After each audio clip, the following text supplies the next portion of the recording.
Om Purvasva Tatsavitur Varenyam Bhargo Devasya Dhimahi Dhiyo Yo Nah Prachodayat. Om Shanti Shanti Shanti. Om. May we meditate on that Supreme Being who dwells in the hearts of all. That Supreme Being is the source and sustenance of the universe. In Him we live, move, and have our being. May that infinite divine reality guide our hearts and illumine our understanding. Om, peace, peace, peace be unto us all. Well, congratulations, you guys, you got here. This is not easy. You were hardy and fearless, and bravo. For those who come from the other direction, there is a big tree down on Highway 192 right before you get to Ladera Lane. So those people are having a really hard time getting here if they didn't decide already to just have brunch at the Nugget. So congratulations, you did it. Bravo. It wasn't easy. That is not an easy way to go. So, and thank you for coming on a July gloom morning too. So, I've been here, as you all know, a really, really, really long time. Most of my adult life and even my non-adult life has been here. So I think I've pretty much heard everything. And then when it comes to meditation, and I think, oh my God, that's one I haven't heard. So people often will tell us about their meditation. It isn't like we ask, it's like they just want to share. So in general, I've heard 4 varieties of misconceptions, or what we could say wrong turns as far as meditation goes. And I'd like to talk about that this morning because meditation is hard enough without making it more difficult by going about it in a really unhelpful way. So I thought if we talked about it, then it might just illumine some things, or we could just talk about the problems of meditation.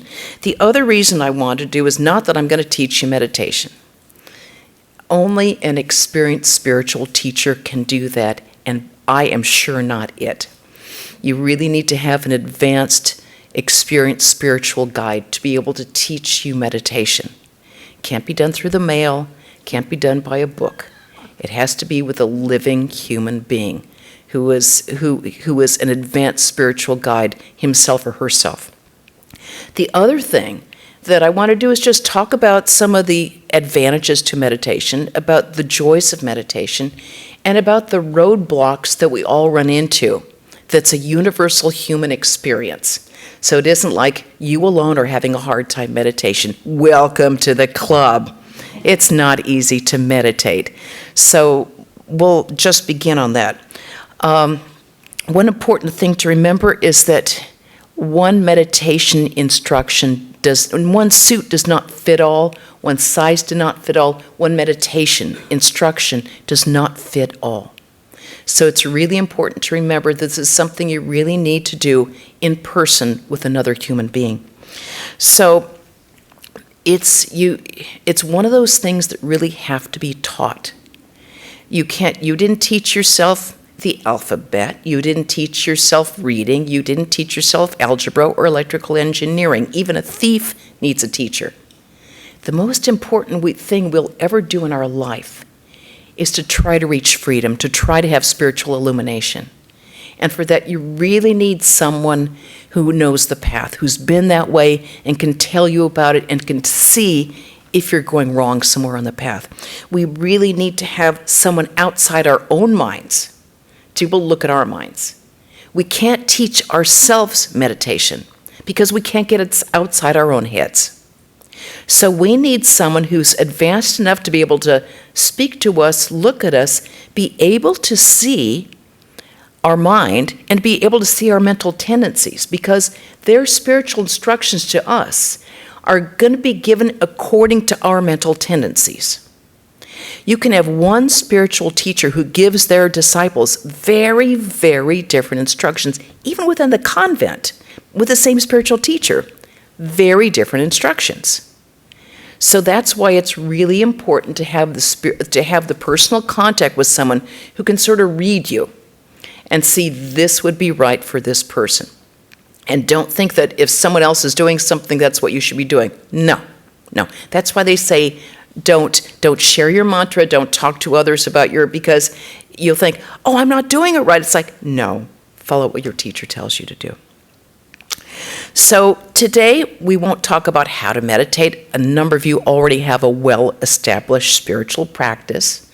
But we'll talk about the problems that come up in meditation. And we'll talk about why it's so important to keep doing it, to keep practicing.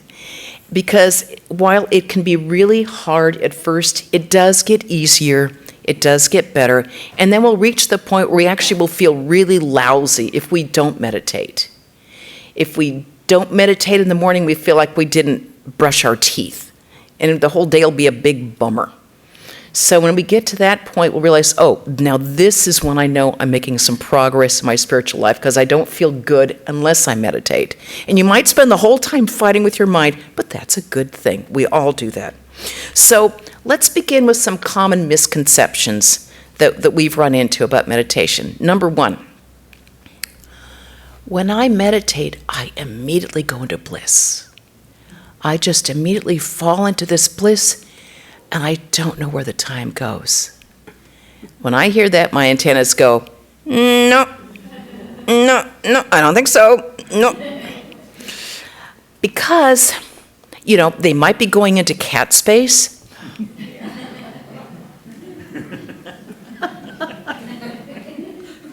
They might be sleeping.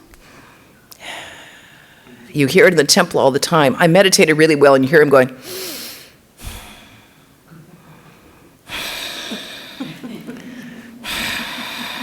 it's like the Unity. That's not meditating. They might be relaxing. Relaxing is not meditating. Meditating is really hard work.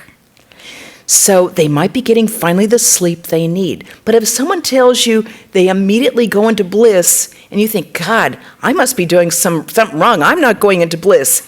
They're either deceiving themselves, or they're trying to press you, or they're just finally getting the sleep they need. But it's not meditating.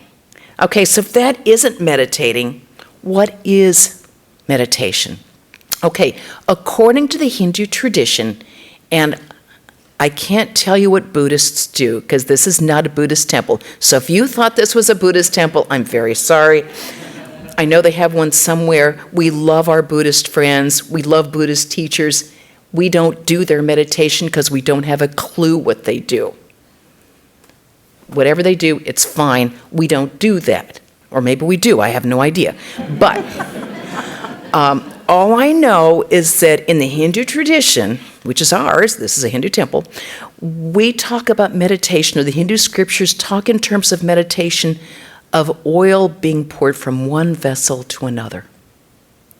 It's a smooth, seamless flow. There's no ripples, no eddies in the stream, no drips, no noise. A smooth flow, the divine being poured into the divine. That is the Hindu idea of meditation. There's no ripples, no eddies, no contrary thoughts interrupting our meditation. There's no ego showing up here, no sense of I doing anything, which is why it's so hard. We're not used to being able to have one complete idea without being attacked by besieging thoughts coming into our minds, without the sense of I am doing something. Meditation is actually a really advanced state of spiritual practice. So that's why it's so hard. It takes a while to get there. What happens when we sit to meditate? Okay, we sit, and then it's like, oh, that's where I left the keys. Or we think about, what am I going to make for dinner? Or where am I going to go on vacation? I think I'll go to Malta. Or we think about how I should have answered that argument. I should have said that. Or we think about things in the future or things in the past. And to all outer experience, like, oh, that person sat there a really long time. We have no idea. It looks like we're meditating, but in fact, we're like, oh my God, I have sat here the whole time, and yet not once have I gotten around to really trying to meditate. When this happens to you, don't feel bad. It's a universal experience of dealing with a restless mind. A restless mind is sort of what we're born with. So what we have to do in spiritual practice is learn how to tame it, learn how to make it our friend. In the Bhagavad Gita, it says the mind can be our friend and the mind can also be our enemy. So we have to train the mind to make it our friend. Because as Stephen Berg's spiritual teacher told him, you never know when your mind will be your only companion. We never know when the time will come where we have just our minds to keep us company. So we want to give ourselves the best company we have instead of having a mind that can give us a lot of grief and a lot of torture. So it's very hard to actually sit and meditate without these contrary thoughts kind of besieging us. In fact, it's so common that one of our members wrote a poem about it. And I'll read what she wrote. It's not me, promise you. Okay, Meditation, it is entitled. Swirling, whirling, oh, what a mind. I can't escape these thoughts I find. Meditate, shmeditate. What is the use? The world is attacking in mental abuse. Colors and pictures of people and trees, sitting cross-legged is troubling my knees. I'll try my mantra, it flows like a breeze. At last I'm focusing with mental ease. Suddenly the temple door slams with a bang, and there goes the mind in memory's twang. Japa tapa. What else can I do? My mala just broke. So did my shoe. Never mind, it's time to get up. My devotion now flows like a brimming cup. I'll make my pranam and try to look holy, but God knows this mind is a roly-poly. Maybe tomorrow I'll pray to the end and be grateful that God is my bestest friend. So our poet friend here is describing the universal experience of trying to meditate while being constantly besieged with contrary thoughts, with a variety of these thoughts that kind of come into our mind and go out of our mind all the time. And the mind will simply not quiet down. If it isn't a door slamming, it's the dog barking. If it isn't the dog, it's we get this notice that we've just gotten a text, or the phone rings, or something happens, and we give ourselves permission to allow the mind to go there, and then we have a very hard time bringing it back to the focus of our meditation. It's a universal, difficult experience. So it's something, this is all what happens when you try to sit down to meditate. But trying and practicing is what it's all about. This is the hard work that we have to do in order to create an environment, a mental environment, so that we actually can meditate. This is the hard work that we all have to do. So don't think less of yourself because you have to go through these struggles. We all have gone through it. And that's what gives us the sweetness at the end, is going through the hard work, not giving up, putting your time and just doing it. So when we begin our meditation, we begin to try to focus on the presence of the divine. Almost always this presence is felt within the heart. Now one can meditate on what they call the Ishta, or the chosen ideal of God, which can be a form of God such as Ramakrishna or Holy Mother Sarada Devi, or Jesus or Buddha, or Krishna or Rama or Mother Durga or Mother Kali. That's between you and your spiritual teacher. Any form of God, or it could be a formless aspect of the divine reality. It can be an unflickering flame. It can be a luminous presence within our hearts. That, again, is between you and your spiritual teacher. But in any case, the mind is pulled from out there and drawn within. And then what happens is that it starts to wander off. It begins to wander off, and we have to drag it back in again. Drag it back in, because something happens and the mind goes wandering off. this whole process is called pratyahara. It's so well known, there's a Sanskrit word for it. It occurs in the Yoga Sutras. So it isn't just us. It's a universal experience. Pulling the mind back from sense objects, because everything that we're drawn out to is basically a sense object. But it's like, oh, but the dog barked. But I smell fresh bread. Oh, but I remembered that. I just thought of that, and it's over there. It's like, we have to pull it out from sense objects. So we have to actually pull it out there and pull it back in. It's like the ultimate selfie. It's like not focusing outside, focusing inside. Swami Sheshananda used to say that we have to put sort of in our mental forehead, we put up a sign that says no admission. Everything is trying to come in. And so our senses are trying to go, yeah, let's go out there. That's so much easier than going this way. But that's what we have to train our mind to do, is to put the focus inside where it has to be. You know, it's like when a tortoise is in danger, pulls in the limbs. That's the way we have to be when we meditate. Put everything in and then put the focus right in there. It's difficult. The mind is not trained to do that. But that's what real meditation is, putting the focus inward. You know, I never understood people coming to the bookstore and saying, I want to get some meditation music. That's an oxymoron. By definition, meditation is one-pointed, the entire mental field is taken up with the object of meditation. No distractions. Nothing but the object of our search, the object of our meditation being taken up. The entire mental field is taken up by that object of meditation. So music in the background, music in the foreground, your part of your brain is going to go to that music. That might be good for relaxation. That is not meditation. Meditation is one-pointed, the whole field of the mind going into the divine. The flow of the divine into the divine. You can't do that with meditation music. It's going to distract you one way or the other, unless you're deaf. Okay. So we try to keep the mind steady and pull it inward to the object of our meditation. And then when we finally get it steady, and we finally have this one-pointed meditation, the thought of what we're meditating upon, no wandering, then we've reached the part of dharana. That isn't even meditation yet. Dharana. That's just before, this is where the mind is one-pointedly concentrated meditating. It's like your best friend is going to come visit. You haven't seen your best friend in 10 years. You're so excited that your whole mind is taken up with seeing your friend.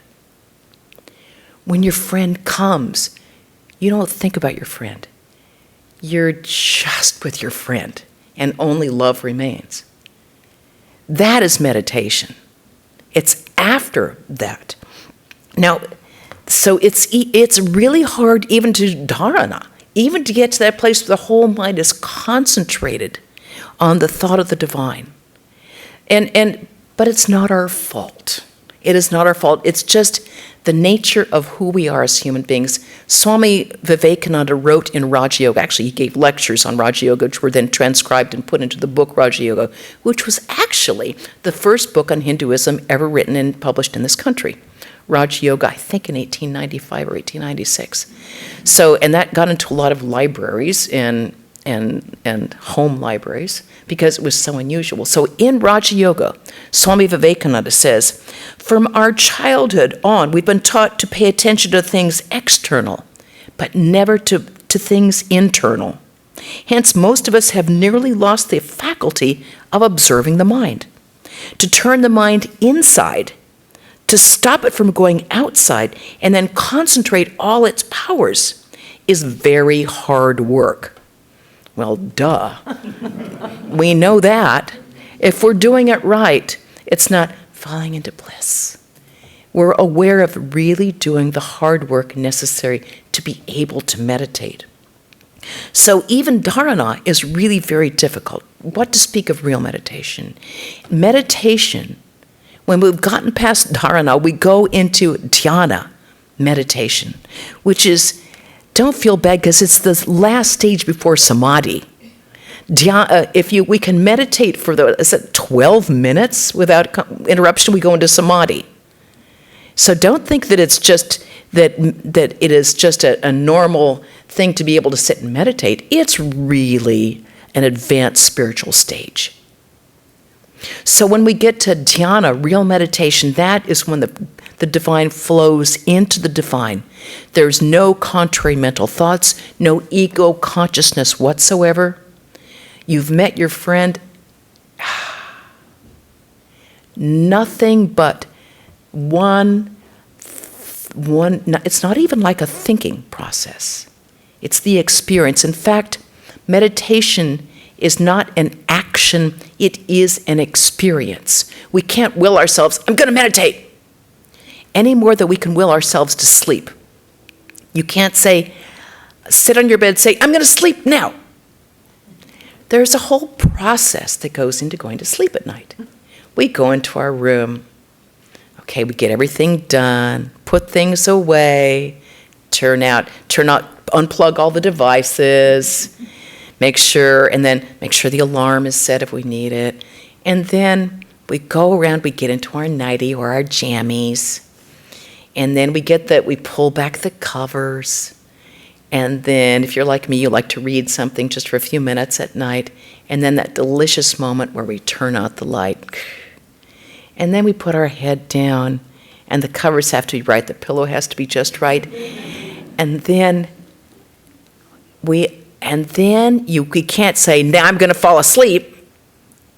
Sleep comes when the environment is right, when the mind is stilled, when the mind is quiet. Similarly, meditation happens by itself when we've created the mental environment allowing it to happen. So meditation, in order to meditate, we need the proper external environment. We need a clean, quiet place, free from distractions, shouldn't be dirty, shouldn't be something where, we're watching something go past. Should be quiet and tranquil, so that when we go into that space, we think, now it's time to meditate. Because it has that, we've built up an atmosphere by having it being calm and tranquil. Similarly, our minds have to be clean and quiet too. That's the hard work that we have to do, creating a clean, quiet, tranquil mind so that we can create a space where we can meditate. That's the hard work that we're doing, taking the mind from the outside, pulling it inside. And if anyone says it's easy, not so much. Now, the best way for us to create the mental environment is through the mantra given by the spiritual teacher. We can't get a mantra from the internet. I mean, you can, but it ain't going to do you any good. I mean, it's probably better than rock and roll music, but it's not going to give you the help that you really need. You can't read it in a book. Again, you can, but you won't have the power that you need to be able to do the kind of spiritual work that we all need to do. A mantra given by an illumined spiritual teacher has tremendous power within the mantra. There is no difference, as they say, between God and the name of God. The power of the divine is in the mantra itself. It is extremely powerful. In our tradition, the mantras that we are given come directly from Sri Ramakrishna and from Sri Sardadevi. Through the lines of the Guru going back to Totapari and the Bhairavi Brahmani, and from there back to Shiva and Shakti themselves. The power goes, as they say, through the Guru Parampara, the line of gurus going back to Shiva himself. From the teacher to the student, from the teacher to the student, from the teacher to the student, never written down, goes from the guru's lips into your ears. That's where the power comes through, and that's where the transformation can come. You can't get it by reading it. You can't get it by listening on the internet. That's bogus. You need to have the power given through an illumined teacher, through the power invested into that mantra. When our spiritual teachers here are given told or given the power to initiate, they go back to India, to Belar Mat, where the president of the order imparts those mantras to them. They are very, very powerful mantras. Sarada Devi, Holy Mother herself, said they are very powerful mantras. They were given by Thakur himself. So it's the most important Brillo pad that we can ever use on our mind is the mantra. That mantra is very powerful, and the more we use it, the easier our meditation gets.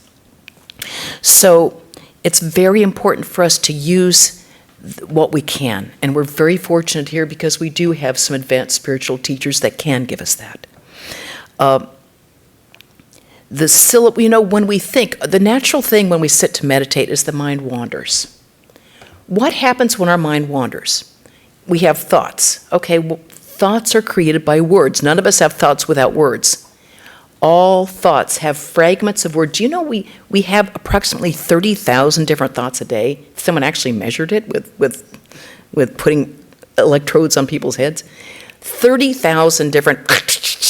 This happens to us all the time. We're not even aware of it. From this side, from that side, different things. So what are these thoughts created with?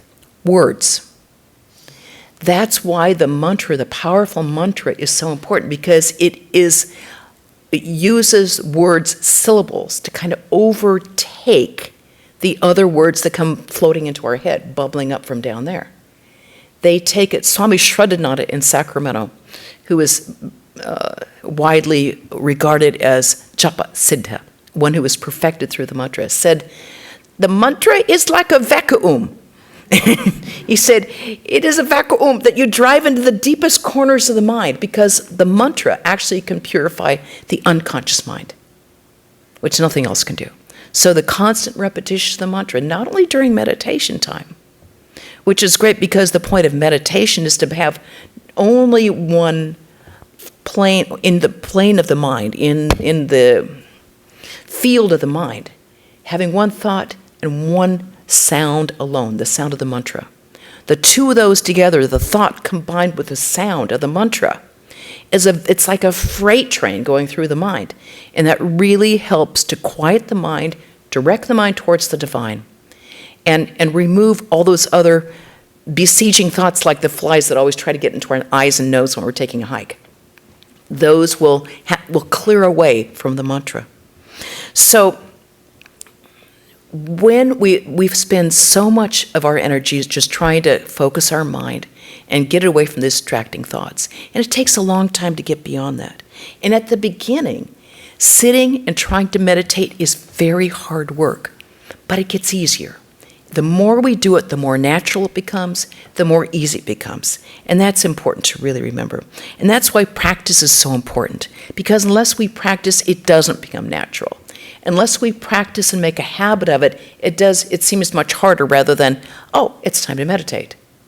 And that's why creating a habit is so important, because it's like our whole system will become attuned to meditate, so then the mantra will start saying itself at a certain time because you're used to sitting and meditating at that time. That's what the mind creates habits very quickly. So we need to use the ability of the mind, which can be really annoying when you're trying to diet. But it's like, oh, I have a habit of eating chocolate at this time. But for meditation, if we create the habit of meditating at a certain time, it makes the process much easier. It's not easy. As Krishna says, meditation is sour toil at first, but at last what sweetness, the end of sorrow. I mean, man, isn't that what we want? Don't we all just want to be freed from sorrow and worry and anxiety and heartbreak and fear? Who doesn't want to be free from sorrow? So yeah, it's hard work at first, but at last, the end of sorrow. I mean, who doesn't want to try hard for that? I mean, what else could we want out of life? So the second misconception about meditation is like, I know I should meditate, but I just can't. My mind is just such that I just can't meditate. Other people can, but I really can't. It's like, basically it's my mind is too strong of a horse to tame. Like, oh, get over it. Everybody has a mind that has a horse that's too strong to tame. That's why it's so hard. You're not unique. But that's why it's so important to do it, to try to do it. What this really means is like I'm either too lazy or too indifferent to make the effort to do it. And that's fine. Fine. Don't meditate. That's fine. Better luck next life. But it won't be like this life is gonna be that easy for you. It doesn't mean that you're gonna get a lot of happiness in this life. You're gonna have to contend with a rambunctious mind, and that often is really very painful. So why don't you try? I mean, don't if you don't want to. It's fine. No one's going to blame you for not meditating. But you're not going to be you're shooting yourself in the foot. One of my favorite lines from the Bhagavad Gita is in this second chapter. Nasti buddhira yuktasya nacha yutasya bhavana nacha bhavayataha shantir ashantas yukutas sukham. Those with an uncontrolled mind can never meditate. Without meditation, where is peace? And without peace, where is happiness? When I read that for the first time, I hadn't really thought about attaching happiness with peace. Because we think of meditation as happiness as, oh, I'm so happy. But real happiness is just being at peace, being okay with everything, being this lovely, quiet, contented sense of like everything being good, everything being okay.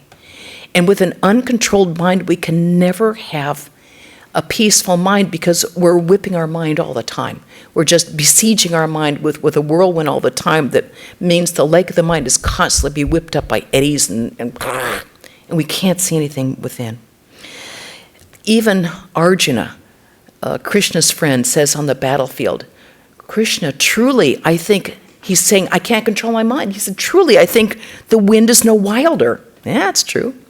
And Krishna agrees and said, yes, no doubt the mind is very hard to control, but it can be done with the practice of meditation and by the practice of dispassion. Well, that doesn't sound very fun, does it? But it's the only thing that's going to give us peace. So he said, yes, the mind is restless, but it can be done. Because having a restless mind is really not very fun. It's a very unpeaceful way to live. And it will not allow us to experience the joy that is our real nature. When we have a peaceful, quiet mind, then we can experience the joy of our nature. Thich Nhat Hanh, that wonderful elderly Vietnamese Buddhist monk, we're not Buddhist, but he's a Zen Buddhist monk that we really like, has this wonderful story. He had a friend from Vietnam that came over to where he was living in Plum Village, which is in the south of France. And the man had been recently widowed. So he brought with him his little girl. And he told Thich Nhat Hanh, I need to go and find a job and a place to live. Can I leave my little girl with you? And he was an old friend of his. And he said, yes, there is a room adjoining my room. She can stay there. And so the man said, okay, fine. And he went off to look for work and a place to live so they could have a family again. So Thich Nhat Hanh made sure that she went to school every day. And he said, you can laugh and play and do anything you like, but when I sit, you must be quiet. When I sit at my shrine, you have to be very quiet. And so she was a normal, natural, happy girl. And so she went off to school, and she was there for a week. And then at the end of the week, she came back on Friday with 4 of her friends. It's like, whoa, popular girl. So she comes back, and they're all playing, and they all come in, and Thich Nhat Hanh is a good host. So he gets out the apple juice, and he pours each of them a glass of apple juice. Well, the girl he's taking care of, he serves her last. So she gets the glass that has kind of the sediment on the bottom. And they all drink their juice, except for his little girl who won't drink it. He says, why aren't you drinking the juice? It's dirty. Okay. So they go outside to play. And they all go play and play and play, and then the other girls go home. And then she comes in and she says she's thirsty and she wants apple juice. And he said, well, I don't have any more. Why don't you drink the juice that was on the table? And she looks at it and she drinks it. Well, it tastes fine. then she puts it down and she's quiet and looks at him for a long time.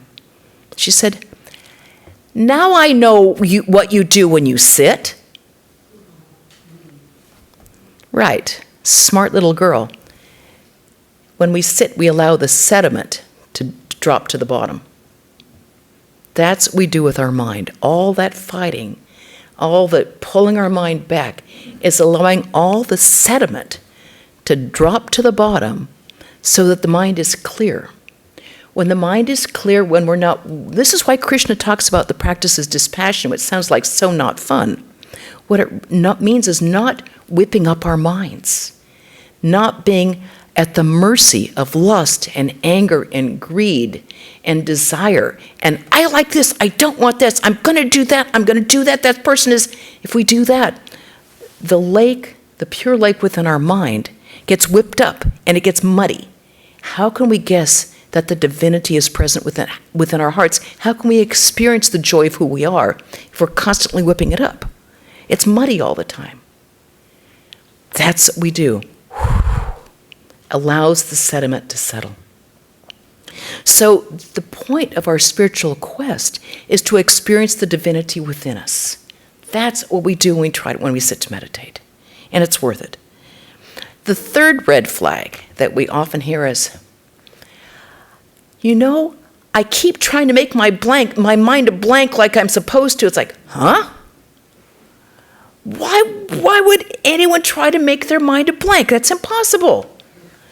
Oh, if you want to make your mind a blank, get yourself a very heavy, blunt object and hit yourself, or go have anesthesia somewhere. Otherwise, you're not going to make your mind a blank. It's impossible. Why? Because our conscious mind is the tip of a basically bottomless iceberg. Our conscious mind is like, or let me say it the other way.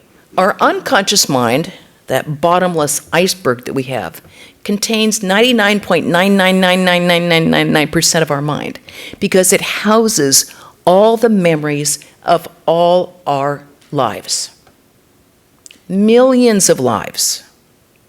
Not just this life or the one before, all of our lives. They are housed in the mind. Please note, I'm not talking about the brain. In the West, we're used to talking to mind, heart. Not in the Hindu tradition, not in the Buddhist tradition, none of them. The mind, the brain is physical matter. The brain, like the esophagus, the liver, and the stomach, will decay and die. And every life will come up with a new brain, a new stomach, a new esophagus.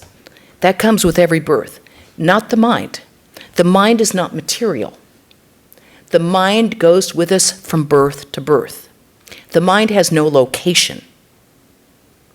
The mind carries within it all of the impressions of all of our previous thoughts, desires, wills. The mind is not only the repository of the intellect, of our intuition, it is the repository of our will, and it is the repository of all our previous impressions from all of our previous lives, which is why children are very different from birth, even with the same parents, even identical twins. Absolutely, completely different, because we all come in with a different package, which is why it's so important to have a spiritual teacher who meets you personally, because he can see how you are unique in your way. That's why one size does not fit all. We're all very different from the get-go. We need to have individual instructions. So when we talk about the mind, we're not talking about something material. We're talking about something that goes with us from birth to birth, and if you clear out one layer of thought, another one just comes percolating right up there from the bottom of the pond. So we can clear off something, but that is what happens when we meditate. We think, oh, I'm in such a good place, and then brrr, a bubble rises to the top. All those impressions go with us from birth to birth until we reach illumination. When we have final illumination, when we have samadhi, then they are burnt up by that light of the divine. Only then, because all those, it isn't like we can cherry pick our impressions. We get the whole package. So we don't, there is no tabula rasa. There is no blank slate is the bottom line here. What we have to do is change the character of our impressions. We have to change the balance of the impressions in our mind, which is why the mantra is so important. We change the contents of our mind by pouring in good, positive, holy thoughts. You know, when I started school in 1956, before most of you were born, there was, I went to a tiny little school in San Luis Obispo, and we had these really old wooden desks. And then in the right-hand side of the desk, there was an inkwell. You couldn't pull it out because it was built into this old wooden desk. And in the bottom of it was like this dark blue black stuff. So the only way to clean that is to pour in water. And you pour in water, at first it's black, black, black, black, blue, blue, blue, blue, faint blue, and then finally you get clear water. Meditation's like that.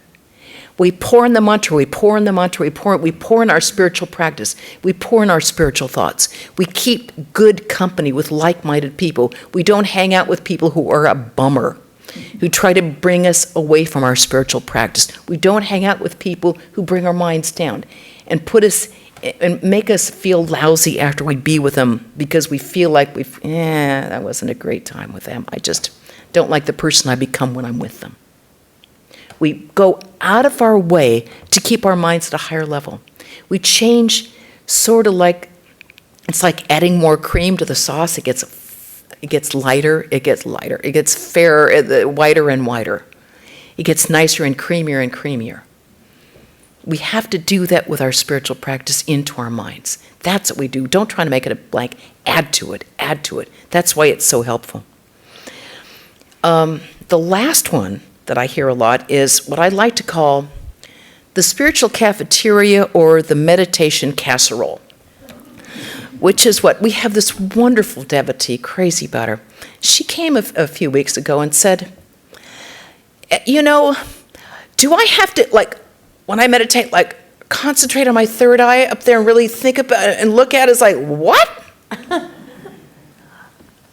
We know your spiritual teacher. We know he didn't tell you to do that. Oh, no, he didn't tell me to do that. But I heard about it from somewhere else that said, what? Swami Sarvadevananda, one of his best lines ever was, don't edit. Do not edit your spiritual practice. If your spiritual teacher told you to do it, do it. Don't edit means don't add to, don't subtract from, unless you consult with him and say, you know, what do you think about that? And then he can say, okay, try to do this, but do not change that. Or he might say, no way. If you have some diamonds in a safe, are you going to fiddle around with the combination? No, I don't like 4. I think I'll try 13 instead. No, it's not going to open the safe. If you have a combination to open the safe, use the combination. Get the diamonds. If your spiritual teacher, who is an advanced spiritual guide, tells you to do something, do it. But we Americans, we get bored. We want to improvise. We want to do our own thing. Don't do it. Don't shoot yourself in the foot. This wonderful man who used to come here a lot, he passed away, unfortunately. Really liked the guy so much. He told me, he said, well, Swami told me to do this, but then I saw this Swami talking on the internet, and he talked that way, so I've changed my spiritual practice. Why are you doing that? He told you to do that because he knows you. He gave you this spiritual instruction because he can see the contents of your mind. He knows which way you will develop the most holistically, the best and healthiest way for you to grow in the quickest, best, natural way. If you do that, you're going on a wrong track. But then he died. So I'm sure he was taken care of, but still it's like he was confused. Don't do it. Don't muddy the waters. It's through God's grace that we're put in contact with a spiritual teacher who is an advanced spiritual guide. Don't blow the opportunity. It's so rare in this world. It's such a grace. So, if it's so hard to meditate, why should we bother? You know, it's a nice day here in Santa Barbara. You can go to the beach, you can go on the wharf, you can take a hike in the mountains, because it's the highest goal of life. Because until we realize who we really are, until we find within our own hearts the divinity that's lodged there, we'll never be completely satisfied. We'll always look outside to be happy. We'll always go outside to get satisfaction. I can't get, no. But the satisfaction is always within us. All joy, to be able to know from the depth of our being that we are eternal, that we are free. That if we can perceive and feel that infinite joy within our hearts, why would we put that off? Why would we wait there is no better time. The time is now. There is no better time than now. Make it a habit. Don't procrastinate. Don't say, after I do this email, I said to meditate. After I get this done, don't wait to get into the mood to meditate. That's like waiting for the waves to stop on the shore. It don't happen. The mind will naturally rebel because it doesn't like to do something that's hard. It always likes to go into cat space. Don't put it off. Because the joy we get from this hard work is so worth it. The goal is so high, the goal is so worth it. Everything is worth it. Anything that we do in life that was really hard is really usually worth it. It's not easy becoming an opera teacher. It's not easy to become a trained musician. It's not easy to be able to do the triathlon. You have to work for it. But the rewards that we get from spiritual life are the best things that we can ever have. To have an end of sorrow. To find that infinite joy within ourselves so we don't feel compelled to go outside of ourselves. To get peace and joy. And to be able to feel satisfied with ourselves so that no matter what happens to us on the outside, we're okay. We're okay. Sri Ramakrishna used to say, the breeze of grace is always flowing. You just have to set your sails. If we make the effort, the help will come to us. It gets easier. It becomes more joyful. We just have to make the effort. Thank you. Om Jananim Saradam Devim Ramakrishna Jagadgurum Padme Tayo Shritva Pranamami Muhur Muhur. I bow down again and again to Sri Ramakrishna and Sri Sarada Devi. Om Shanti Shanti Shanti Hari Om Tat Sat Sri Ramakrishna Arpanamastu.